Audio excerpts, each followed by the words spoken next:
దేశంలో సంచలనం సృష్టించినటువంటి సిజేపీ ఉద్యమం ఏదైతే ఉందో అది ధర్మేంద్ర ప్రధాన్ రాజీనామాతో సద్దుమణిగింది అనుకుంటే, ఇప్పుడు సిజేపీ మీద బీజేపీ అలాగే బజరంగ్ దళ్ కార్యకర్తలు అని చెప్పబడుతున్న వాళ్ళు దాడులు చేస్తున్నారు అనేటువంటిది ఇప్పుడు తాజాగా సార్ యాక్చువల్గా సిజేపీ కన్వీనర్ ఎవరైతే ఉన్నారో అభిజిత్ దీప్కే అతన్ని బెదిరించినట్టుగా ఆయన ఒక వ్యాఖ్య చేయడం జరిగింది, స్టేట్మెంట్ ఇవ్వడం జరిగింది. నన్ను బెదిరిస్తున్నారు బీజేపీలో చేరమని, లేదంటే నా కుటుంబాన్ని చంపేస్తా అంటున్నారు అని చెప్పేసి ఆయన తాజాగా వ్యాఖ్యలు చేయడం జరిగింది. ఇంకా కొత్తగా కేసులు కూడా పెడుతున్నారండి సార్. యాక్చువల్గా కేసులు ఉద్యమకారులు కేసులు తీసేయాలి అనేటువంటిది డిమాండ్లో ఒకటది. ధర్మేంద్ర ప్రధాన్ రాజీనామా అయితే అయింది, కానీ మళ్ళీ కొత్తగా కేసులు పెడుతున్నారు అనేటువంటిది అసలు సార్. యాక్చువల్గా అది బయట లేదు సార్, ఫైల్ వీడియోనే. దీప్కే చెప్పింది అంటే నేను విన్నాను, నాకు ప్రాణహాని ఉంది, నన్ను చంపేస్తానని బెదిరిస్తున్నారు, నా కుటుంబ సభ్యులను కూడా బెదిరిస్తున్నారు, బీజేపీలో చేరకపోతే నా ఫ్యామిలీని లేపేస్తామని బెదిరిస్తున్నారు అనేది చాలా తీవ్రమైన ఆరోపణలు చూడాలి. ఇంత పెద్ద విద్యార్థి యువజన ఉద్యమానికి నాయకత్వం వహించినటువంటి వ్యక్తి అలాంటి వ్యక్తిని చంపేస్తాము అనేది ఒక సంచలనాత్మకమైనటువంటి అంటే ఇక్కడ దానికి మరి ప్రభుత్వం ఖచ్చితంగా స్పందిస్తుందా దీనికి? అతను ఏ ఆధారాలతో అన్నాడు? అతను అయితే ఏదేమైనా కూడా ఇప్పుడున్నటువంటి పరిస్థితుల్లో అతను ప్రాణ రక్షణ కోసం అని భద్రత ఏర్పాటు చేయాల్సినటువంటి అవసరం ఉంది. ఇది ఇలా ఉంటే అటు బయట ఉందండి సార్, విందాం అది ఒకసారి प्ले చేయండి ఒకసారి.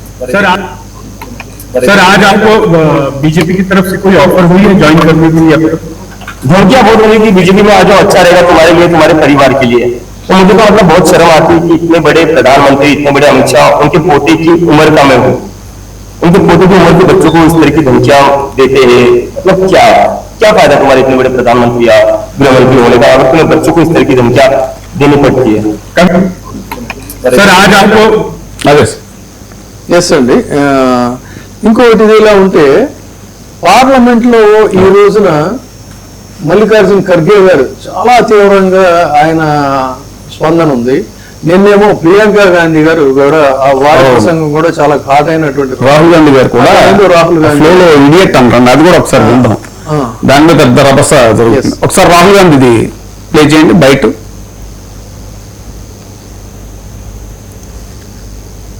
राहुल गांधी ये स्टूडेंट है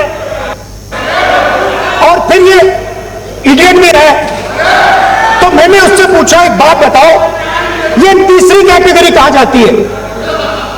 ये तीसरी कैटेगरी कहां जाती है? उसने कहा कौन सी तीसरी कैटेगरी? मैंने कहा अंधभक्त, इसको कहां डाला जाए? शी सेज टू मी अंधभक्त is a person who is absolutely convinced that another idiot is God.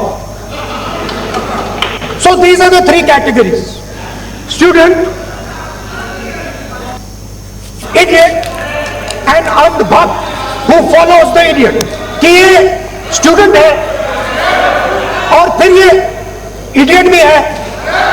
So मैंने उससे पूछा ఈ రోజున ఇప్పుడు పార్లమెంట్ లో అయితే రీసెంట్ గా కాంగ్రెస్ వాయిస్ ఒక రీసౌండింగ్ వాయిస్ తో ఉన్నట్టుగా కనిపిస్తుందండి. అగ్రనాయకులు అందరూ కూడా వారి కూడా ఉందా ఇప్పుడు కూడా మాట్లాడింది అది ఖర్గే గారు రాజ్యసభలో వాయిస్ किसका कान गया, किसका हाथ गया, किसका पैर टूटा, इसका जिम्मेदार कौन है? इसका जिम्मेदार आप है, होम मिनिस्टर है। आप बंद कमरे में रह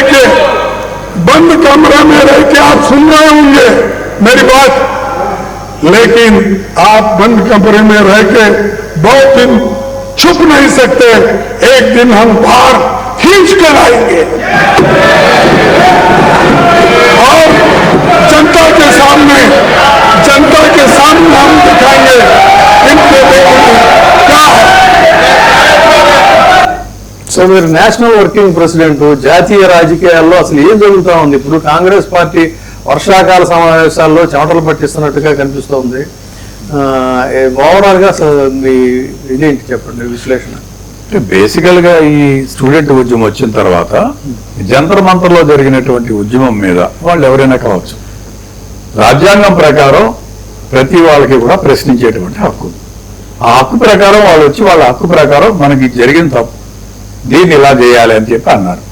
ఏంటి 1, 2, 3, 4 కండిషన్స్ పెట్టారు. దాంట్లో విద్యాశాఖ మంత్రి రాజీనామా చేయాలి అనేటువంటి దాన్ని ప్రిన్సిపల్ అపోజిషన్ పార్టీగా మేము గడిచినటువంటి 27 రోజులుగా ఛాత్రోంకి గూంజ్ అనేటువంటి కార్యక్రమం పేరుతోటి రాహుల్ గాంధీ గారు దాన్ని మన రాజస్థాన్ కోటాలో ప్రారంభించారు. దాని తర్వాత దేశవ్యాప్తంగా అన్ని ప్రదేశాల్లో కూడా మేము చేస్తూ వచ్చాం. సో ఆ కార్యక్రమంలో ఆ ఉద్యమంలో దానికి సిస్టర్ కన్సర్న్ గా లేకపోతే దానికి ఒక ఐడియాలజికల్ గా కమిట్మెంట్ తోటి ఉన్నటువంటి కొంతమంది వ్యక్తులు వాళ్ళందరూ కూడా యాజిటేషన్ చేశారు. యాజిటేషన్ చేసినప్పుడు మనం చూసాం జంతర్ మంత్రి దగ్గర చిన్న చిన్న పిల్లలు వాళ్ళని ఒక మహిళా సోదరి మహిళలు అయితే కర్ర పెట్టి పొడిచినటువంటి విజువల్స్ చాలా భయంకరంగా పోలీసులు ట్రీట్ చేశారు. సో వాళ్ళని లాఠీచార్జ్ చేశారు, టీయర్ గ్యాస్ ఉపయోగించారు, లేకపోతే డమ్మీ బుల్లెట్స్ తోటి కాల్చారు. ఇవన్నీ కూడా చేశారు. దానికి గవర్నమెంట్ ఆఫ్ ఇండియా ఎప్పుడు లేని విధంగా ఒక ఆర్డర్ ఇచ్చింది హోమ్ మినిస్ట్రీ నుంచి. ఈ హోమ్ మినిస్ట్రీ నుంచి ఆర్డర్ ఏమని ఇచ్చిందంటే ఇది 7వ నెల నుంచి 10వ నెల వరకు కమిషనర్ ఆఫ్ పోలీస్ ఢిల్లీకి మినిస్టర్ ఆఫ్ హోమ్ నుంచి లెఫ్టినెంట్ గవర్నర్ గారు విస్తృతమైనటువంటి అధికారాలు ఇచ్చారు. ఈ 3 నెలల్లో ఎటువంటి మనిషినైనా ఎవరినైనా ఇంట్రాగేషన్ లేకుండా అరెస్ట్ చేసి జైల్లో పెట్టేటువంటి విస్తృతమైనటువంటి పోలీసు అధికారాలు ఢిల్లీ పోలీస్ కి ఇవ్వడం జరిగింది. ఆ చుట్టుపక్కల ఉన్నటువంటి ఢిల్లీ చుట్టుపక్కల జంతర్ మంతర్ చుట్టుపక్కల ఉన్నటువంటి షాప్స్ కి ఎప్పుడు స్టాప్స్ అండ్ ఎస్టాబ్లిష్ దానికి ఏంటి most important urgent advisory circular అని అక్కడ ఉన్నటువంటి 6:30 నుంచి క్లోజ్ చేసేయాలని చెప్పేసి అక్కడ ఉన్నటువంటి కనాట్ ప్లేస్ లో ఉన్నటువంటి వాటిలందరికీ ఆర్డర్స్ ఇచ్చేశారు. వీటిలన్నింటినీ దృష్టిలో పెట్టుకుని వాళ్ళని చిత్రహింసలు పెట్టి ఇబ్బంది పెట్టి కేసులు పెట్టి చిన్న చిన్న పిల్లల్ని ఇబ్బంది పెట్టినటువంటి పరిస్థితి మనం చూసాం. దానికోసమే రాహుల్ గాంధీ గారు అటు లోక్సభలో కానీ ఖార్గే గారు రాజ్యసభలో కానీ ఈ అంశాలు లేవనెత్తాలి మాట్లాడాలంటే అవకాశం ఇవ్వలేదు.